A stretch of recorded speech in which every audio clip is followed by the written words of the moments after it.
There's no company more infamous to the anime community than 4Kids Entertainment. Just uttering the very name strikes fear into the heart of the unwashed masses of anime connoisseurs, sending them running for the hills. I won't insult your intelligence by going into intricate detail on 4Kids MO.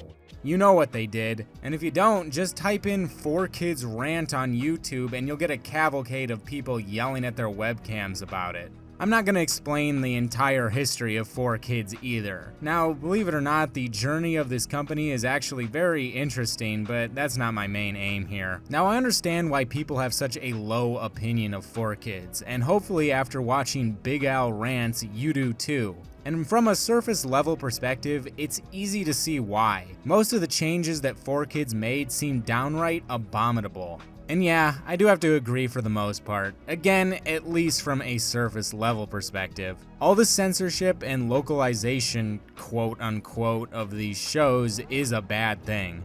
Ultimately though, here's the question. Does that make 4Kids a bad company? You know what, scratch that. 4Kids isn't seen as just a bad company, they're seen as the literal spawn of Satan by the anime community. Is that justified? Honestly, no, I don't think so. Going into this project, I had a gut feeling that the hate for them was overblown, and after going through their entire history, I came away feeling completely vindicated in my beliefs. To begin to understand where I'm coming from, however, I must make something extremely clear. 4Kids was not solely a dubbing studio. Not in the traditional sense, at least. They were in the business of adaptation, taking animated shows from a foreign country and adapting them for American audiences. Now, this should be obvious just from their whole MO, but I swear so many people discuss 4Kids like they were a generic dubbing studio that went completely off the rails unprompted. This was their entire business model. They did this very much on purpose. It's also not like 4Kids came up with the idea, and I have no doubt they were influenced by one of the biggest success stories of the 90s. A little humble property, you might have heard of it, Power Rangers. Saban did the exact same thing 4Kids was doing. Take a show from Japan, completely alter its identity, and bill it as an American show. And it made buku banana bucks. Now, of course, the comparison isn't one-to-one. We're talking live action versus animation, but in essence, this is what 4Kids was trying to do, but with anime. And they weren't the only ones. The whole bringing things over from Japan thing has had a pretty long history of massively changing the source material. But more to the point, in the 90s, 4Kids competitors were basically doing the exact same thing they were. At least in regards to anime for younger or more general audiences. Ever seen the Tokyo Pop dub of Initial D? Well, guess what? They removed all of the Europop. The music that's so iconic that it's transcended the actual show, yeah, they just got rid of it. The higher-ups didn't think it would appeal to American audiences. Frankly, it was even worse in 4Kids' position. They were dealing with major networks in prime time Saturday morning cartoon blocks. And if you think Fox and Warner Brothers were willing to let things slide without input, you got another thing coming. A perfect example of a non-4Kids entity doing this was Nelvana with Cardcaptor Sakura. Right off the rip, the studio changed elements of the show to appeal to American audiences, but when they brought it to Warner for their Kids WB block, they demanded even more changes. Now, by no means am I trying to say that 4Kids was some cool with it company that would have left these shows alone if they weren't forced to change them by the man. Truthfully, they just aligned with the values that were in vogue at the time. I think it's easy in 2025 to look back at everyone involved and call them stupid for worrying about these things, but I don't think it was without basis. The 80s and 90s were very much in the grasp of the concerned parent, and there was certainly a lot of kowtowing happening. Here's the thing, I actually have stable employment, so I can't really bring myself to get too heated about parents being unduly upset at cartoons over 30 years ago. But rest assured, this was the climate at the time. It was a weird toss-up on what was allowed to be shown in cartoons, but for example, real guns were out for the most part. Everyone started running around with lasers or some kind of vague rocket launchers. Parents were especially wary of shows coming out of the land of the rising sun for whatever reason, so I think this idea of Americanizing all these shows was something that everyone got in their heads that it was what they needed to do. And to the credit of 4Kids detractors, this practice is something that the company never ceased doing, even when they more than likely could have let up on it. But for reasons I'll explain later, it wasn't really a big deal towards the end of the company's existence. So yes, 4Kids was extremely gung-ho about these aggressive localizations, but I have a sneaking suspicion that they didn't really give a shit about censoring things, and they wouldn't have done it if they didn't have to. Both Yu-Gi-Oh! And Shaman King had a handful of uncut DVD releases. Now, they didn't do this for very long. It was most likely the case that the amount they sold didn't outweigh the cost to actually produce them.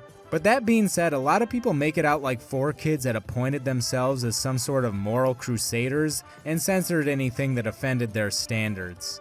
But the fact that they even tried producing uncensored versions of the shows they were dubbing seemingly disproves that narrative. I should also mention that 4Kids produced an entirely original Yu-Gi-Oh! Movie in order to drum up similar levels of hype that the early Pokemon movies did. Which didn't work, but that's besides the point. Despite being entirely produced by 4Kids, they weren't insistent on maintaining the more kidified aspects of their censored TV broadcasts. Make no mistake, 4Kids' primary goal was making money, and if they had the option to not redraw a bunch of things every episode, I believe they would have taken it. Speaking of redrawing things,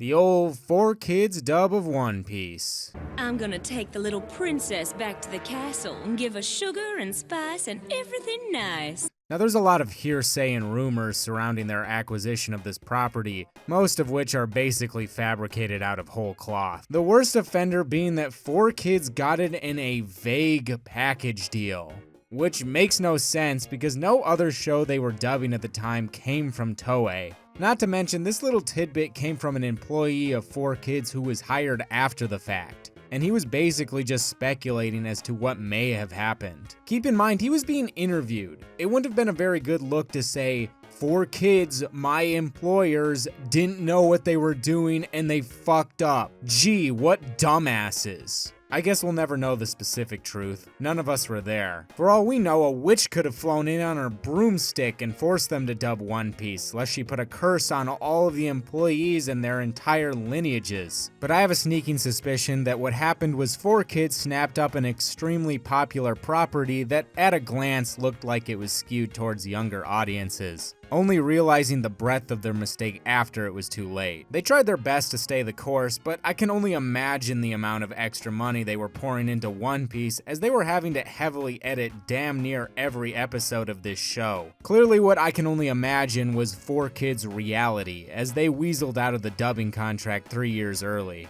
This is when 4Kids' reputation took a hit it never recovered from. Now, I've seen the argument that their reputation was already in the toilet, but I'm not so sure of that. You see, it's extremely difficult to find any hate towards 4Kids before they started dubbing One Piece in 2004. While on the other hand, I can pretty much instantly find forums complaining about the One Piece dub from that time period. You could chalk this up to a lack of preservation of older websites, but the difference of a single year shouldn't be that drastic. Not to say there wasn't anything to find or that it didn't exist, but it was slim pickings. To me, this reeks of revisionist history. It's not enough that 4Kids was hated after they started dubbing One Piece. They always had to be hated by the community at large, which by the very nature of the shows they were dubbing just seems unlikely. The primary audience were children who didn't know the difference and didn't care. It would only be people who were extremely tuned into the scene that would have known enough to raise a stink in the first place. Now, of course, the penultimate issue with One Piece is that it wasn't a show for kids, and you had an older audience who wanted the real version of this show,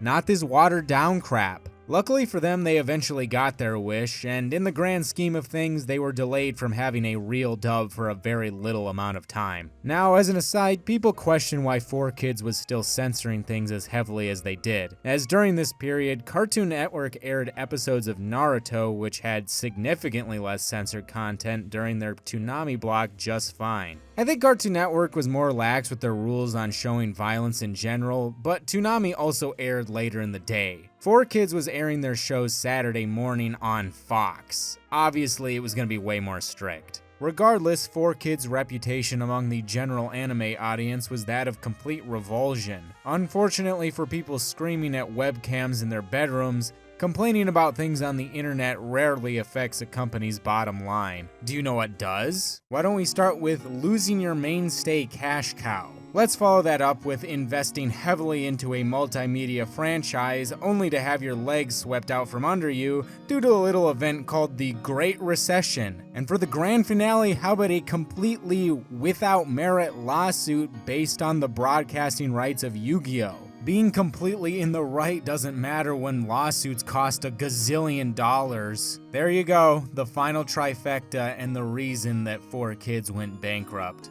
Yeah, none of this really has anything to do with making shitty dubs, huh? If you ask the average anime fan though, they'd probably tell you that's why they went belly up. Not that they cared anyway, none of the teens or young adults that were still complaining about this had any investment into what 4Kids was dubbing at the time. And why would they? It was all aimed at a much younger audience. Not even the later seasons of Yu-Gi-Oh! Garnered that much interest. I'm not ashamed to admit that this complete vilification of 4Kids bothers me. I mentioned it earlier, but I feel like there's a lot of revision going on, as well as, well, maybe it's not the best term for it, but selective outrage, I guess. When you hear people talk about 4Kids, what do they bring up? One Piece, Pokemon, and Yu-Gi-Oh! But aside from One Piece, how deep does that discussion go? With Pokemon, it's jelly donuts and hamburgers, and with Yu-Gi-Oh! It's finger guns in the Shadow Realm. What is the percentage of people that actually care? How many people are invested in these changes and aren't just propagating the most blatant and easiest examples of 4Kids meddling? This isn't criticism. It's tantamount to sharing memes. The fact that all of the characters' names are changed in both of these shows, something you would think would be the first thing people jump on, doesn't come up often at all. And sure, you could probably deduce that this guy's name isn't fucking Joey in the original version, but how many people to this day know that Ash isn't called that in Japan? And don't think I didn't notice that these 3 shows are by far the most popular ones 4Kids ever dubbed. If 4Kids was quote-unquote ruining anime, where's all the outrage about Shaman King, Tokyo Mew Mew, or Ultimate Muscle? Even shit like Sonic X, Kirby Right Back At You, and Winx Club, shows you think would be part of the conversation given the fact that they're either tied to or are popular IPs in their own right, are never brought up. Hell, I didn't know Winx Club was a foreign show that got the 4Kids localization treatment until like last month. Winx Club isn't a small franchise either, it's still going to this very day. If 4Kids was such a problematic entity, why isn't the entirety of their catalog taken into consideration? Why is it the same few complaints regurgitated over and over again? There's so much more worthwhile criticism to level, but it's always the most surface level attributes that are discussed. And I'll tell you why. No one actually cares about this, at least not post One Piece dub. You could even make the argument that One Piece was the only property that people truly cared about in regards to any of this. Like I said before, it's because that wasn't actually 4Kids, but Yu-Gi-Oh! And Pokemon were. But by the time the majority of people were invested in this controversy, they had already aged out of those shows. That's why the complaints are so non-specific as compared to the gripes with One Piece. The people leveling them weren't watching these shows anymore. Yu-Gi-Oh! And Pokemon are here to bolster the argument, and they were picked because they were defining parts of a lot of people's childhoods. No one gives a shit that they butchered fighting foodons because no one cares about fighting foodons. Not even the studio that made it. Most of the original Japanese version is lost media. My point is this. If we're collectively fine with leaving all these other examples on the table of messing with these shows, what is it that we're truly up in arms over? Is it really just the fact that 4Kids was lucky enough to get their hands on hot commodities? That this practice is only worth getting mad about when it affects something that was popular? No one can seem to shut the fuck up about how the Ghost Stories dub is the funniest thing ever, but isn't that exactly what 4Kids was doing? The dubbing company didn't find the content very appealing, so they changed it. And not only were these changes not perceived as negative, they were widely embraced by the Western audience. In fact, it's been rationalized to the point that the perception of the original Japanese version was that it was a slapped-together generic piece of crap that wasn't even worth dubbing properly, when that couldn't be further from the truth. In regards to the anime itself, it really isn't that bad. I mean, it's somewhat generic, sure, but it's not horrible or anything. If you wanted a show about kids hunting ghosts, I think it would do you well. But beyond that, the anime was an adaptation, albeit a loose one, of a long-running popular book series, which also spawned multiple live-action movies. This is a straight-up multimedia franchise, so where's the outrage over ghost stories? When push comes to shove, most people end up saying, well, if you want the original version, you can always watch the sub. Yeah, that's a great point, but it's one that also applies to 4Kids, funnily enough. If you want the original experience that badly, well, it's available to you. No one's confused on this point. If you're in the know about any of these franchises in 2025, tracking down the real version is a cinch. I've been beating around the bush, playing coy, so to speak. But I guess the question is, how many people actually want to do that? How many people are interested in going back to these shows? Even if the original versions do have more adult themes, they're still ostensibly for children, minus the few exceptions, of course. I'm not here to judge you if you like children's media as an adult. In many cases, I do too, but I think statistically speaking, most people don't. They look back at these properties with fondness, but they aren't invested in them. It's really nothing but a nice memory, and honestly, that's where I take umbrage with this whole thing. Those nice memories wouldn't exist at all without 4Kids. A lot of people seem to think that if 4Kids didn't dub any of these shows, we would have gotten the real version from somebody else. I hope by this point I've illustrated that's flat out not the case at all. It's a given that something like Pokemon would have been picked up, but of course that's with the prerequisite that it would have been tinkered with no matter who was in charge. But I genuinely think that Pokemon and One Piece were the only properties guaranteed to be picked up by another company, or at the very least in a timely manner. The fact that I'm leaving out Yu-Gi-Oh! Is probably making some people's heads spin, but as far as I know, no other dubbing studio was vying for the license, and honestly at the time it probably could have only been 2 companies and aired in 2 different places. 4Kids on their Saturday morning cartoon block, or Funimation on Toonami. 4Kids took the initial gamble on an unknown property, and it paid off for them. Of course, this is just speculation on my part. I can't see other universes where this played out differently, but if 4Kids wasn't there to immediately start dubbing Yu-Gi-Oh! And put it in front of as many eyes as possible in their Saturday morning cartoon block, I don't know if Yu-Gi-Oh! As a brand would have ever reached the heights it did in the West. Even if you exclude Yu-Gi-Oh! Though, there is a laundry list of anime that probably would have never made it over here. You think Ultimate Muscle is coming over here? That show didn't even do well in Japan. But 4Kids saw potential, and hey, it was successful enough over in the West that 4Kids contacted the original animation studio to make another season. Let me make that clear. The entire second season of this show wouldn't exist without 4Kids. Say what you will about them, but they were willing to take a gamble on unknowns. And they ended up putting a lot of eyes on a variety of different anime at a time where it was extremely uncommon. How could you express the idea that you were somehow robbed out of the true version of these shows when you would have never seen them in the first place without 4Kids? Have I made my point? I feel like if I keep going, I'll just end up in circles. I don't think you need to love 4Kids or anything, but I find the malice towards them utterly bizarre. People are intent to spit on this company that was more than likely a large part of their childhood. They were at the forefront of popularizing anime in the West, and we hate them. Why? Because they changed shit around? Newsflash, but so many of those changes that they made are now a part of the cultural zeitgeist. I don't know about you, but I'm super fascinated by weird alternate takes on established IPs. So what if they're bad? You don't actually have to engage with them, it's entertainment enough to just learn about them. Aren't things like the concept of the Shadow Realm, jelly donuts, and all the bizarre changes made to One Piece worth having around, even if it's just for the sake of an interesting story? Isn't that something worth having? Is the trade-off of One Piece getting a proper dub 3 years earlier worth 4Kids never having existed? I don't think so. Again, I'm not gonna get on a high horse and say that you gotta love 4Kids, that they're the greatest company that was ever founded, that they even respected anime as a concept. Well, I can't be too hard on them. I don't either. It's the inverse of Gordon Freeman. They were the wrong man in the right place. Maybe they didn't do everything perfectly, and there's a lot of legitimate criticisms you could give them. But hey, they were at the forefront, and they gave it their all. So you know what? Thank you, 4Kids. In my book, you were all right.